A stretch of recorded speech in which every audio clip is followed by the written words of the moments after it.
Hey everyone, welcome to a special edition of the Class 4 podcast. It's going to be a welcome to the Pilgrimage 2024 special edition. I'll be your host, Derek. And Kate's here too. Hi, everybody. Looking forward to seeing you. Can't wait.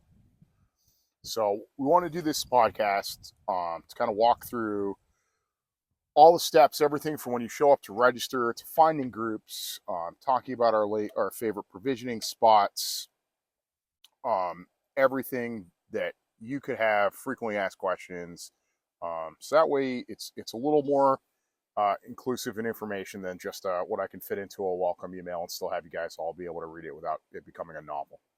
So first off, I just want to say thank you all for coming. This is our third proper year. Oh no, it's our fourth year of the pilgrimage. It is the fourth, yeah, which is God, crazy. crazy, and it has grown to be such an amazing community, and that is entirely because of you and what you make it. I just am here to help you have fun. You are all the people that make this community so amazing and make the event so amazing. So before we get too far down the rabbit hole, I just wanted to thank you all again for that. And I'm really looking forward to this year. What are you looking forward to most, Kate? I am looking forward to exploring new trails, getting more skilled. Now I've done that couple of more classes of off-roading, getting to know more ladies of the pilgrimage. I hope there's going to be some other women driving. Tracy, I hope you're coming up. I think you are. I can't wait to see you. Um, Becky, I hope you're coming too. So I think it's going to be a really great group of people, like-minded people who just want to have a great time, relax, have a few laughs, and really get to see the beautiful Vermont countryside, the cellar holes, the cemeteries, um, and yeah, just have fun doing it. Awesome. So let's start off with we'll work our way through the schedule and comment as needed. So the first activity is actually happening before the pilgrimage even starts, which is I guess it's gonna be called the pre-pilgrimage party over at Red Can. That's our friend Jason Merle's amazing restaurant that's been open for a couple months, which is hands down my favorite place to eat in Vermont right now, Oh or yeah, it's really delicious. anywhere in the Vermont New Hampshire area. So that will be starting at 6. Come on out. It's amazing Vermont food. There's an incredible speakeasy bar in the back. The pilgrimage staff and I will all be hanging out there, just enjoying some peace before pilgrimage begins. So again, that's going to be 6 p.m. Wednesday night at Red Can in White River Junction. That's only about 25 minutes from the venue. So next, moving on to Thursday, check-in begins at 9 a.m. I can't stress this enough. Please don't pull in before 9 a.m., guys. We've got a bunch of prep work we're doing. We're getting it all set up. Kate's going to drop off the two kids at school before we get there, so she'll be getting there only just before registration opens. So if you can, cruise around. All the camping is the same. You know, it's great spots. It's all level, so you don't need to get there at 9 a.m. If you do get there early, go park on the village green or down at the gas station in Sharon. Um, but so as soon as you pull in, you're going to drive past, keep driving down the driveway. You're going to drive through the tree line, and then you'll come out right down by the river. You'll be stopping right in front of the big tent if you can line up into a couple different rows, and you're going to go on to registration. That's all in the big tent, and that's where Kate and Mike are going to be there. So yeah, when you pull into the campsite, as Derek said, you'll go through some trees and then you'll see all the registration signs. It's a big white tent, like a wedding marquee kind of thing, On the left, yeah. and it's on the left hand side. Mike and I will be in there doing registrations. Please make sure everybody you filled out your waivers online, Yep. because nobody wants to print out bits of paper. So, and I don't have a printer there. So please make sure you do those online. That would be really helpful. And then they're going to give you your welcome bag. So in the welcome bag, it's a pilgrimage tote bag, and there's also a pilgrimage glass breaker seatbelt cutter. I really wanted you guys to have a gift this year that you might actually, well, hopefully never have to use, but is there if you need it. Right. Some of you know about like my accident at Rover Revival, and that was one of the first things I reached for. Luckily, I didn't end up needing it, but I knew it was there if I did need it. Um, So it'll be that. There's also going to be a bunch of stuff in there from some of the vendors and the guide services. So once you get that bag, we'll also give you your vehicle sticker. Every vehicle sticker is numbered, so that number is going to follow you throughout the event. So that number is also going to be used in the raffle, so we don't have to do tickets every this year, and also makes it so each vehicle has a fair shot at the raffle. Only one ticket per vehicle. So they'll give you a ticket. You're going to come back over to your car. One of the staff members, it will be me.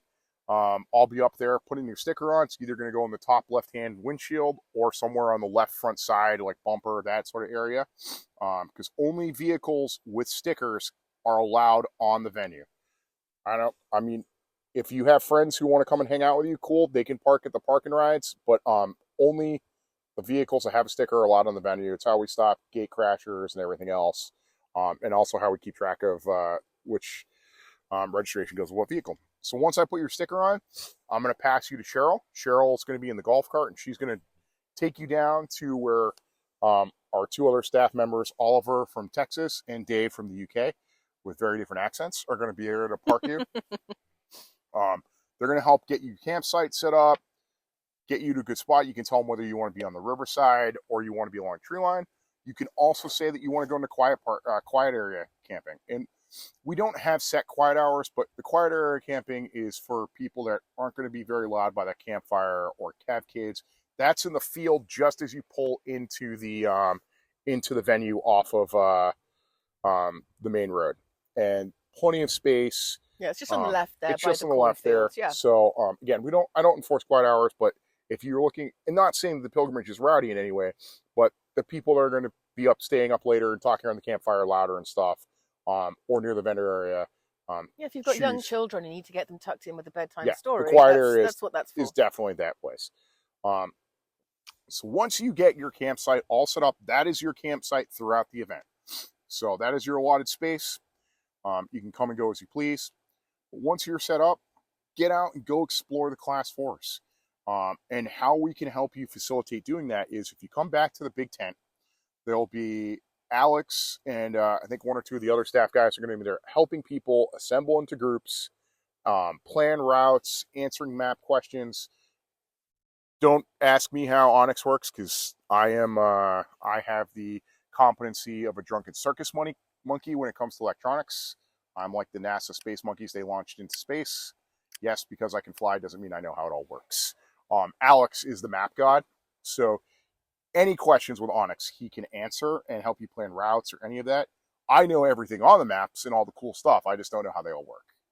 So he'll be able there. We'll also have signs in the big tent. Yeah, they're color coded like last year. So there'll be a blue, green, blue. Yep. Progressively getting more difficult. Yeah, so we'll have 3 signs. You'll be green area. That's for the easiest of the trails. Anything can do it.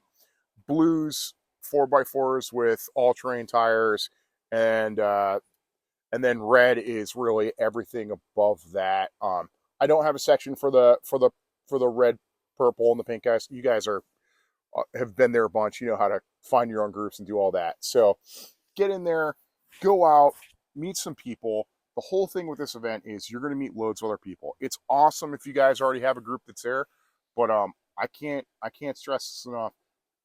Hang out with other people, make some friendships, have a great time. What makes this event great for us is how many people I've met at this event have now become, I don't know, even past friendship and have become family to Kate and I. The children have a lot of uncles now.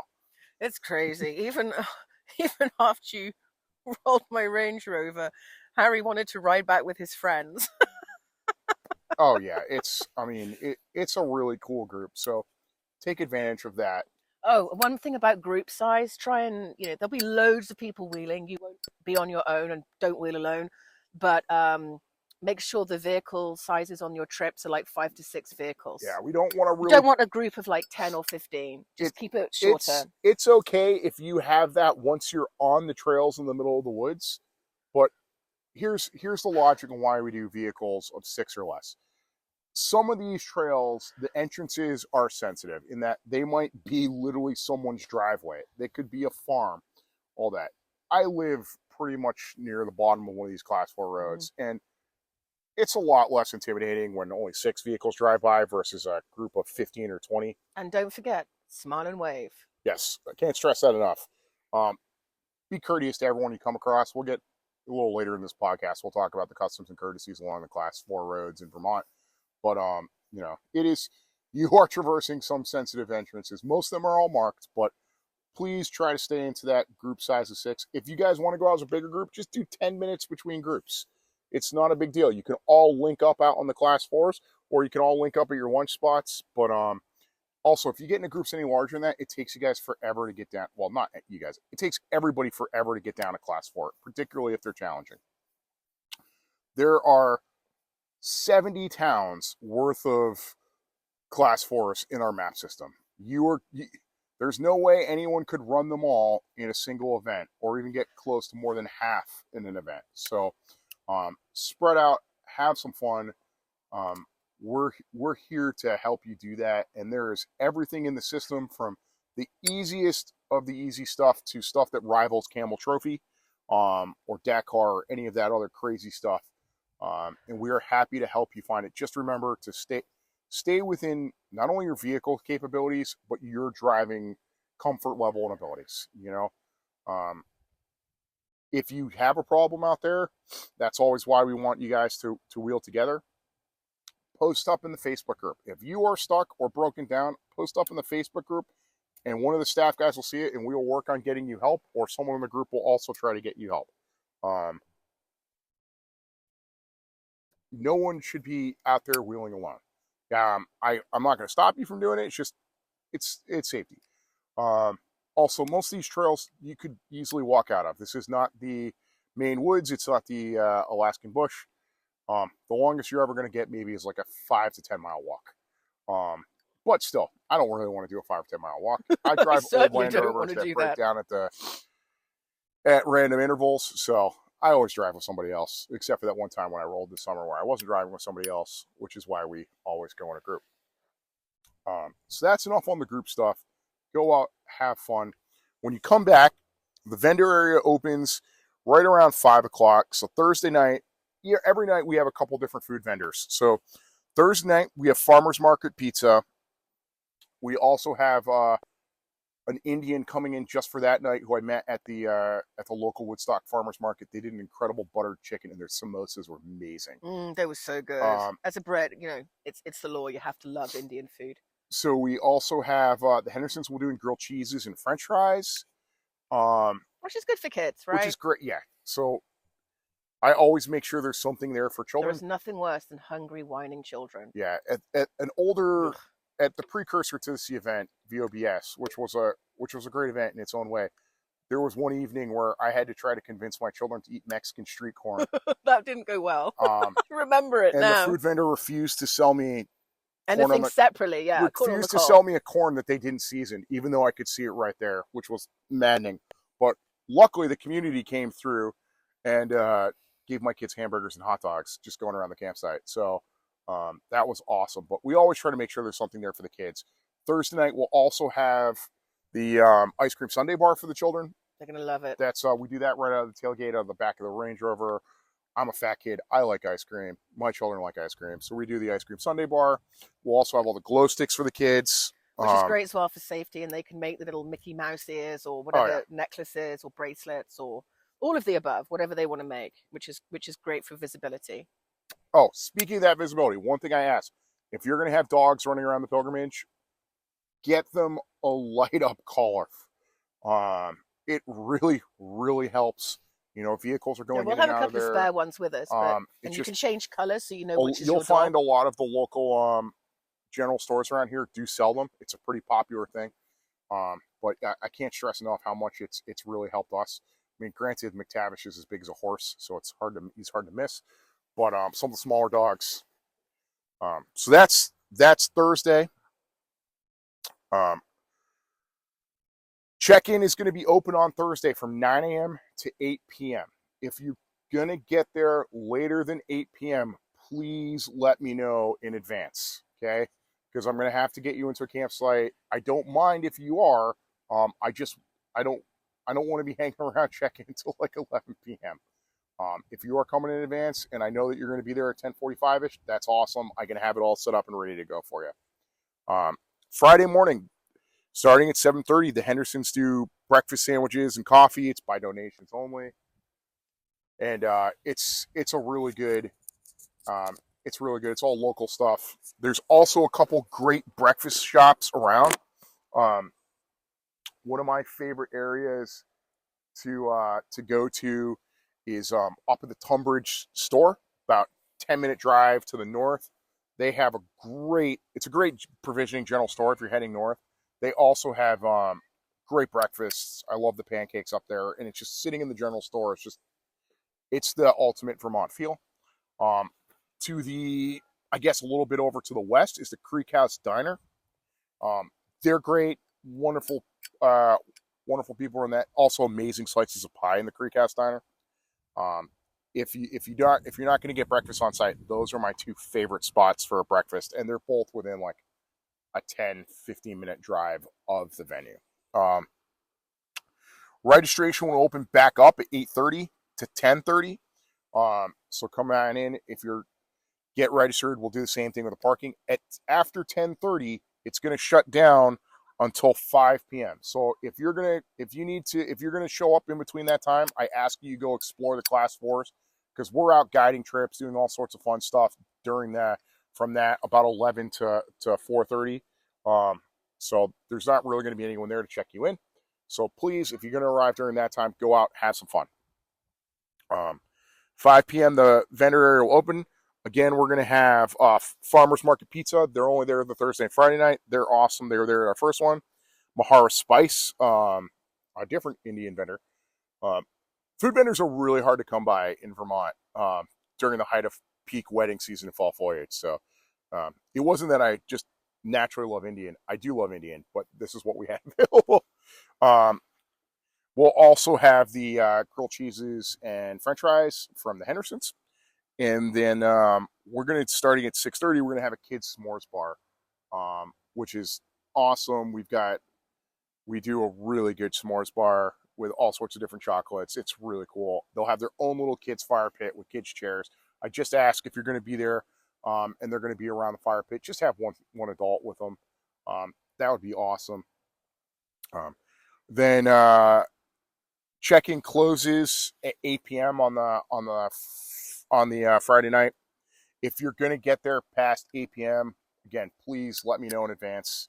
I'll be opening up the cigar bar. The Cloud Cigar Bar opens at 8. This is my opportunity because I'm running around like a madman during the pilgrimage to sit down and actually have people come to me and hang out. They'll be around the fire pits. We'll have a couple community fire pits with chairs and everything all set up in the vendor area. You can also have your own fire pits at your campsite. We just ask.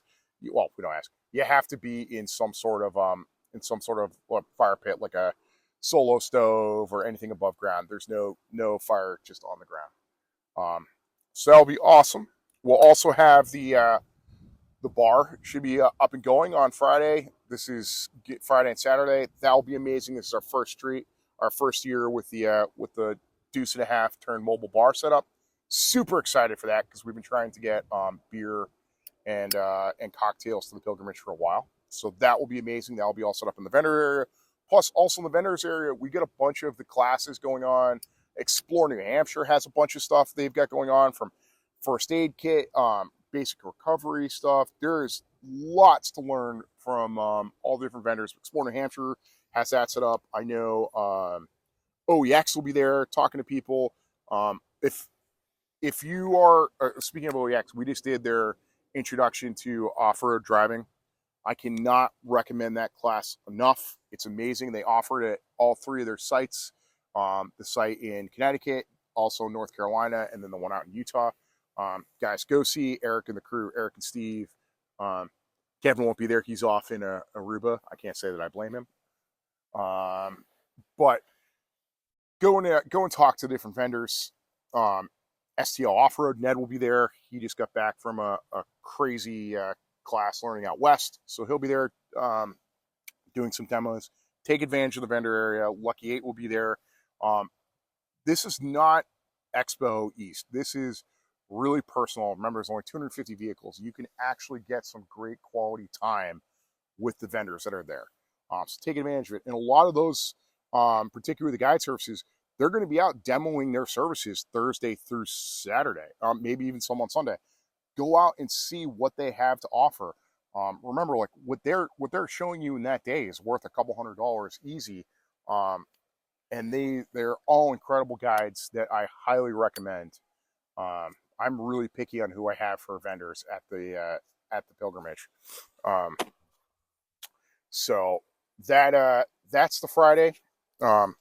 Saturday again, 7:30 for the breakfast sandwiches. I don't really think we'll have many checking in on Saturday, but registration will be open from 8:30 to 10:30. Also, remember in the big tent, you can come. That's where you guys are going to meet up to get into your small groups, or to meet up with some of the guide services. Oh, speaking of the meetup, when you're coming up to the big tent, walk up to the big tent. Don't park 6 vehicles in front of the big tent, because it makes it hard for people to get in and out. If you want to assemble, there's going to be assembly points marked on the maps. The one to the north is going to be right in the village green. There's plenty of parking there. It's a mile up the road. The one to the south is that sharing gas station. That way you guys can, we're not just blocking the Jig general area, and it doesn't become a traffic quagmire. Friday night, same thing. We've got the bar will be back. We'll have I'm Saturday excited night for that because that's new this the year. The bar is going to be awesome. It's amazing. It looks amazing. Max, Jason Merle, who's been an incredible supporter of this event and helped me out in so many ways. He owns Worthy Burger right down the street, which is incredible, and also Red Can. But he's helped get Max, who owns Wolf Tree Cocktail Bar in White River, out to the event. So we're so excited to finally have proper cocktails. And then the beer on site will be the best of Vermont's craft beers. So we're super excited for that. We'll have Marara Spice. We'll have the grilled cheese and French fries again, and then we'll also be doing the raffle on Saturday night. So raffle we're going to do at 6 p.m. so we can get that out of the way and people can enjoy and do their stuff and have fun. And this is included in the ticket, right? You don't have to pay for a ticket, and it's, remember, whatever is it's the car number, right? Mm-hmm. The raffle we'll do a random number generator, and we'll be via the car number. We'll also have the computer there, so we can call out who won. You don't have to remember your car number off the top of your head, but if you can, awesome. If not, Mike will have all the registration information there. We'll do that. The cigar bar will be open again, and it's just that's our goodbye night. Have fun Sunday, guys. You guys can wheel, do whatever. We just ask you to be off site by like 1 p.m. Go out, wheel, have fun. I know a lot of people. If you want to stay later, talk to the Hendersons. You can call them in advance. The number's in the email, or talk to them on site. They have zero problems with people camping. Yeah, they're cool. They're really bad. Camping on the Sunday night, or even Monday night. Really good. So, speaking of the Hendersons, they just sent me a message today saying they will have kiln dried wood, firewood available, and they'll bring it right to your campsite. So that's awesome. Let me just see if there's anything else I wanted to mention with the groups. Guys, if you want to camp together, arrive together. We had a couple groups that are bigger than 10. They've reached out to me, and we've got areas set up for them. But if you're less than that, you want to camp together, arrive together. Everything is walkable here, and it's all flat. It doesn't overly matter. And the weather is actually looking pretty great. No rain so far, and great temperatures. Not freezing cold, not too humid and hot. So it's looking pretty. Yeah, pretty we're looking about some days in the upper 60s, and then low 70s for 2 of them. It's Vermont, guys. There's always a chance of the wind picking up or there being a shower. So highly recommend some sort of light rain gear. Also, it's going to get down into the mid 40s at night. So bring something warm for being around the campfire. Facilities on site. We have the porta potties, but there's no power, there's no water. But you can provision literally a mile up the road in South Royalton. There's gas station.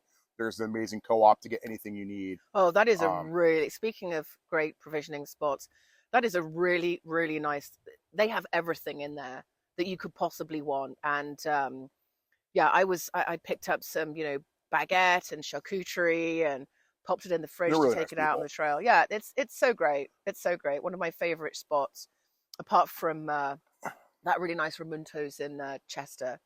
That Um, was epic the other week. yeah, So that's a good delicious. provisioning spot down in Chester. There's a gas station right down there that has a Ramuntos and a Inside Subway in it. it. Hmm. Yeah, it's marked on the maps. Um, Speaking of our favorite provisioning stops, oh, I also got to forget, Saturday night we'll have Vermont Creamery there giving away loads of butter and cheese. Um, We are trying and to have a and baby goat there, but we don't know yes, yet for the kids. we're working on them bringing out one of the baby goats. You know, I told Chris I wanted a proper baby one, not one of the ill-tempered adult ones.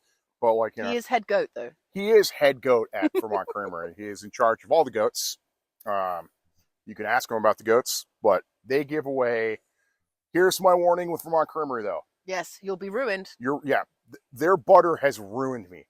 It is now when I go to there and and I'm not saying Cabot butter's bad, but I feel like I'm slumming it when I have to buy anything but the Vermont Creamery salted butter. Never mind, Chris will have samples Cremant. of Oh the my God, I love that restaurant stuff. quality ultra fat kid butter that the first year when he was giving me butter on a cracker, I thought it was pretty strange. And then I had it and I was like, oh my God, this is the butter of the gods. And it's ruined our children. And now they know the difference in like a blind taste test between regular Cabot butter and Vermont Creamery butter. I know Hugh's making baguettes that I taught him to do, and then he gets his fiddleheads out that he's still got, I think, 4 bags left in the freezer from the spring, and then he gets the really nice bacon out, and he's frying it all up in that really nice Vermont Creamery cultured sea salt butter. It's insane. Yeah, they're really good. They'll be there this Saturday night. But for local provisioning stops and restaurants and all that, my first and must stop of the pilgrimage, like you got to at least go there once, is Worthy Burger. It's a mile up the road. They have incredible burgers. There's outside seating and dog friendly. Oh yeah, it's dog friendly, outside seating. And they also, for you beer nuts, they have Hill Farmstead on tap, which is remarkably hard to get Hill Farmstead in Vermont. Even though it's Vermont Brewery, because they brew amazing beer, but they don't want you to have it. So Worthy Burger is amazing. My high recommendations there is the buffalo fries. I absolutely love those, and then the donuts at the end make it perfect. Also, right in South Royalton, you have Carlita's Canteria, which does tacos. They're pretty good. If you're fancy something like that, they're right there on the Village Green. We said Tunbridge General Store. Yeah, that's amazing. That's 7 miles up the road. They do lunch. They do breakfast. They do breakfast. If you don't want a breakfast, if you want to get it on the way and wheel from there, you can do that too. If you're going north, it's kind of a must stop. They're also really nice people. They have a great art gallery upstairs. It's probably become my favorite general store in Vermont. And they have seats, so you can grab a sandwich. You can, take it to go, or you can sit down and eat your breakfast and have a coffee or whatever there. Yeah, really nice people that run it too. For gas stations and all that, you have the Valero right in town. They do gas and diesel.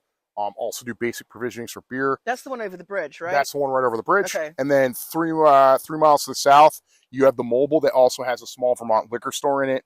They do gas, diesel, and basic sandwiches. Like, it's gas station sandwiches. They're made there, but it's not the best. But for the closest liquor store, they're there. However, if you actually want to get like proper liquor, drive down into West Lebanon. It's a 25-minute drive. The New Hampshire liquor store right over the bridge there has an amazing selection of scotch. They have a case in the back of the really good stuff.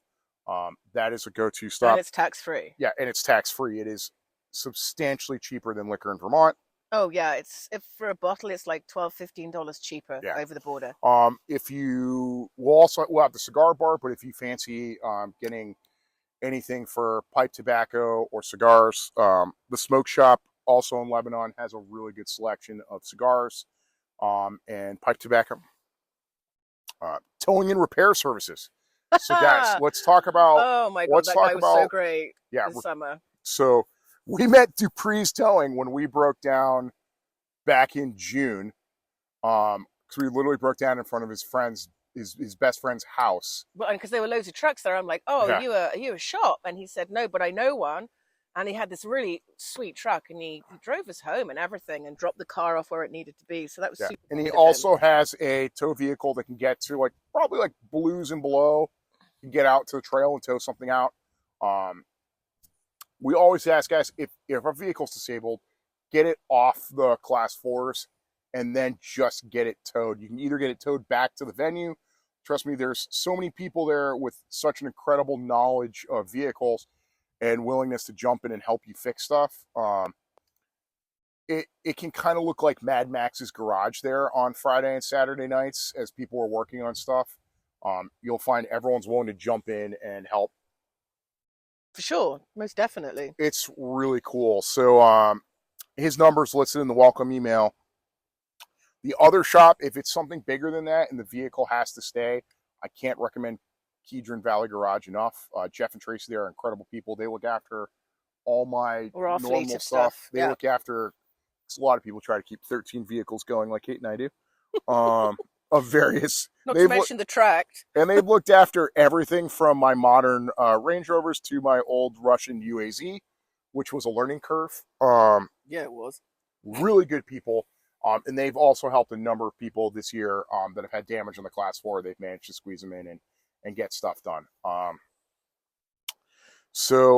Only other stuff I was going to say for if anyone is interested in the fly fishing, I've had a couple people, please reach out to me by Tuesday so I can get you booked in. That's through the Woodstock Inn. It's all Orvis guys. They do an incredible job. We just book it through them. You'll have an incredible time. We went out fly fishing for bass this summer. Yeah, it was too hot for trout, but it was awesome. But with the temperatures that we have, it'll be good for trout. It will be good fishing for trout or bass, and they are amazing guides. And it includes all the kit and all the gear, waders, the proper boots, and all the lures and the poles and everything that you need, and the expertise, right? And they do half-day excursions. Awesome. Just reach out. I'm happy to get you guys in touch and get it all booked for you. To the maps. So I just want to go over how I rate the trails, because I do it differently than a lot of people. So when it comes down to, like, we'll start at the bottom with greens. That's pretty much any vehicle, as long as it's on all seasons or all terrains, 2-wheel or 4-wheel drive. You're not going to have to worry about getting stuck. There's no real traction hazards. It's the easiest of the easy. Blues is a typical 4x4 with all trains and mud trains, fully aired up. You can be able to do it. There's no real risk of any sort of recovery unless you drove.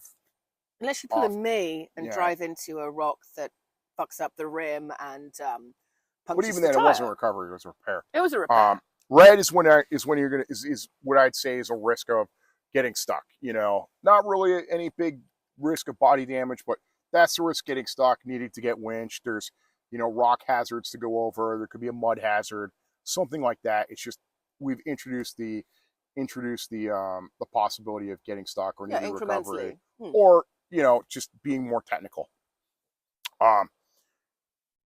Pink that's proper stuff. That is like, I would definitely recommend having a locker and armor. You can do it without a locker, but you definitely want to be properly aired down, have proper recovery kit, have proper training, and just know that these are some of the more difficult trails. You don't need 37s or anything, but you definitely want to know what you're doing on the pinks. And then the hardest stuff we have is magenta.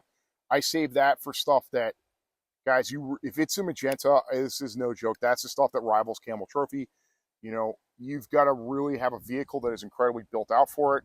That is lockers, that is armor, that is 35, that is 35 plus, that is decision making. You have to have had some sort of training, and I mean a fair amount of it. You have to be out there and know that it could be an advanced recovery. There's definitely the risk of body damage on pinks and magentas.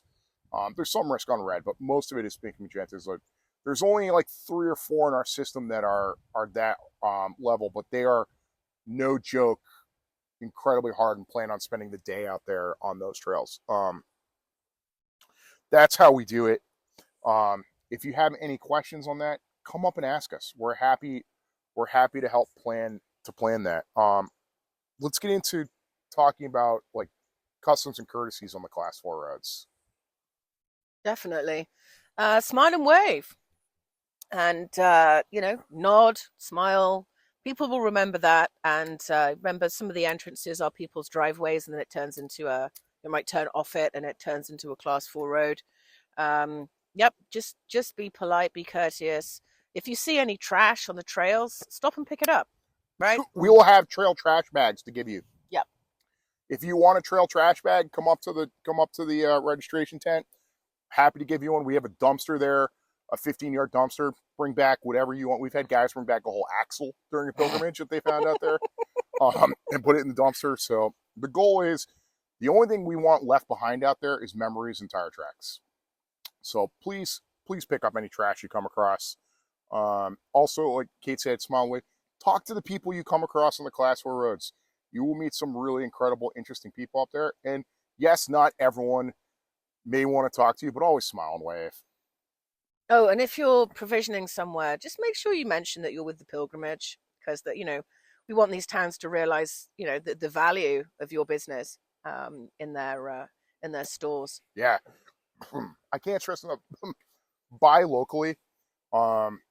It really helps out. These general stores and local stores, they have definitely been struggling. It has been with all the hard 2 years, with all the floods and terrible damage Vermont's had. If we can give something back to the local community, that's really going to help people out. It's leaf peeper season, and then we just don't know what's going to happen with the ski season, right? Last year sucked, so some of these businesses are really hurting. So all of us being there, buying local, is going to make a big difference. Yeah, it really helps out. They're excited to see you. There's no reason to come up to the pilgrimage, even if you want to cook with anything from like any meats or anything like that. There's amazing places to provision. Ask me. I'm a fat kid. I will tell you the best places to go grab a steak.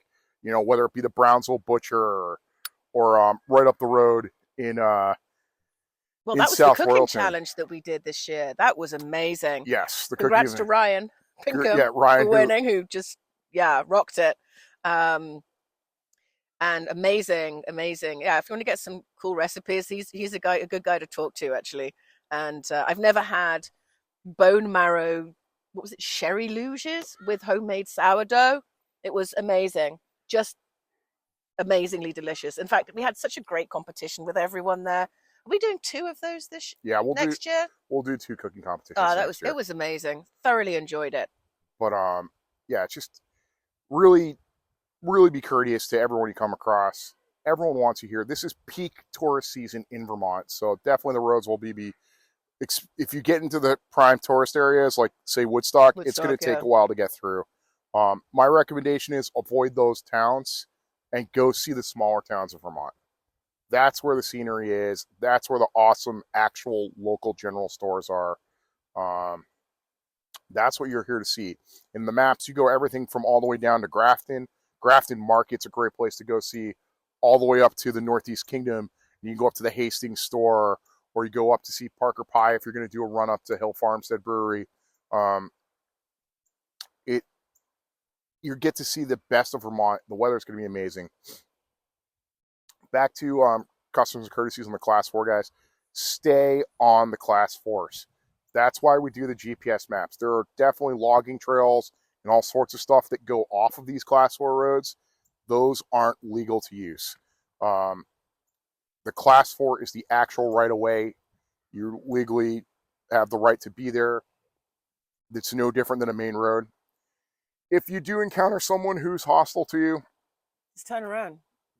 Just turn around. It's not There's worth so many other trails. I mean, it's not worth getting into the whole legal argument of can you be there or not. Yes, you can, but it's just not worth it. There's so many. There's like 3,000 miles of Class 4 roads out there, guys. Is it really that many? Yeah, it's an insane amount. Wow.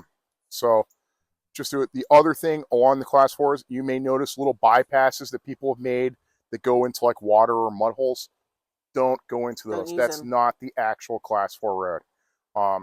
Yes, people have done it, be it side-by-sides or mudders or whoever. We always want to be courteous. Some of those are bigger wetlands. You know, if it's a big enough bypass like we have one here in Reading, that's an actual wetland. You could get a ticket from the game warden, and it would be a ticket through the Agency of Natural Resources, and it would be a big fine for disturbing a wetland. Don't do it. There are definitely approved water crossings out there. Stick to those. Speaking of game wardens, they are incredibly nice people. They're probably the only law enforcement you're going to encounter out there on the Class 4 roads. There's not a lot of them. They're really nice. Stop and talk to them. Hopefully, one of the game wardens will be coming out to the pilgrimage one night to talk about what they do, talk about nature, the wildlife in Vermont. They are a huge resource. If you are interested in seeing what Vermont has to offer via the fishing, via the, like just going out and finding like moose, or the other thing we're seeing a lot of is bear. These guys know it and they're happy to talk about it. It is their passion, and they're really happy to talk about someone who actually wants to talk to them versus them just going around checking hunting and fishing license. Right. Oh, if you are going to fish with Orvis, make sure you get a fishing license online. Yep, they'll get that. They'll do that for you. But really nice people. That's pretty much it for the customs and courtesies on the Class 4s, guys. Moving on, I just really want you to have the best time that you're here. The whole point of this event, it's a magical mystery tour. It is entirely what you make of it. There is zero pressure. There's zero ego involved. There's nothing wrong with just doing greens, going from Maple Creamy Stand to General Store to Amazing Vermont Brewery, or wanting to go out and do some of the hardest stuff on the East Coast. Just do it safely and have fun. That's it. I look at this, and this isn't my event, it's your event. What makes it amazing is you guys coming, the friendships, the camaraderie, the helping each other, whether you've gotten stuck and you need recovery. You know, post up in the Facebook group if you're stuck. We'll get someone out there. It's trail repairs, everything. It's asking where are your favorite Class 4s that, you know, another group has run. Compare notes. And then if you see stuff that's changed along the Class 4s, take a picture of it and we'll live update it. We can push updates to the maps. So you'll see the maps will change a couple times during the event. We do our damnedest to pre-run everything, but I could pre-run every day all summer and still not be able to pre-run everything. So some of the stuff may be a year old, and it's Vermont. Stuff changes. The biggest thing out there that I deal with is beavers and loggers. And so beavers are going to make the trail worse. They're gonna cause flooding. Loggers are going to make the trail way better. That stuff changes regularly. And then down trees, stuff happens. I always try to recommend at least one person in your group have a chainsaw. Right. We encounter a fair amount of down trees. It can just take one down tree to make you have to detour, 10 miles. So go out there, have fun. Again, thank you for coming. I'm so looking forward to it. I can't wait. There's a lot of stress that goes into running the pilgrimage behind the scenes, and I do it all, and hopefully you guys never notice any of that. And I try to take out any drama, so it's just to show up, have fun, leave with some amazing memories and some new friendships. So thank you so much for coming. Anything you wanted to add? Oh, you're going to do your ladies ride on Saturday morning. Pilgrimage. Yep, I got just greens, blues. Greens and blues, nothing crazy. And I have, for those that want to attend, I've actually got some Ladies of the Pilgrimage stickers that Mike designed to give to you guys to join the Ladies of the Pilgrimage Club. So I'm excited about that too. I hope my t-shirts arrive in time. I ordered them on the merch on the website, but I haven't seen them ship yet. So I'm hoping that one gets here in time. But the stickers have shipped, so I should have those. Yeah, we'll have a bunch of those to hand in time. Out. Yeah, to give out. And we will have hats for sale at check-in. So we still have a bunch of Orvis hats. We'll also have patches. And we'll have a bunch of stickers and cool rig cards to give away too. So really look forward to seeing you all. Don't be afraid. If you have any questions, call me. My number's right on the site. I'm happy to answer your questions. It's easier for me to talk to people on the phone because I hate typing, and to keep track of who I'm talking to because I get so many. And also, you can't spell. Yeah, I became a pilot, so all I had to do was shittily sign my name, and it was the least amount of paperwork involved. And now I'm an event runner and trophy husband. So have fun, use the resources, and we look forward to seeing you all on Wednesday night. Can't wait to see you. All right, everybody. Have a lovely evening.